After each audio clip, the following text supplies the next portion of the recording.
The Blender window is divided in three parts. Top bar here with the menu, different workspaces and the scene and view layer selection. At the bottom, the status bar showing shortcuts and other info to be aware of. And in the middle, the areas of the selected workspace, which is the default layout, containing the big 3D viewport where the scene takes place, the timeline just below, the outliner with all the objects, and the properties area, displaying the properties of the selected object. And we can resize all the areas, or replace them, like this, or add new ones, like that. Right-click if you want to cancel.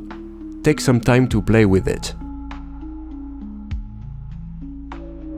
Okay, now let's explore quickly the different predefined workspaces. You can click on them or do Ctrl page down or up, and you can delete any of them by right-clicking. So the layout is a general workspace to create scenes. You can access the edit mode by pressing tab.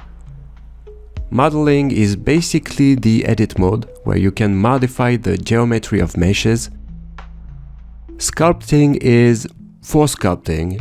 There's a lot of tools to explore there. UV editing is a 2D projection of a 3D object that we can use, for example, for specific texture zones. Texture paint is to add colors on the 3D object. Shading is to add material properties for rendering. Animation, I think you guess what it is for. Rendering is for viewing your results after rendering. Compositing is a post-processing tool. Geometry node is a technique of procedural modeling. Scripting is for writing scripts with Python programming language.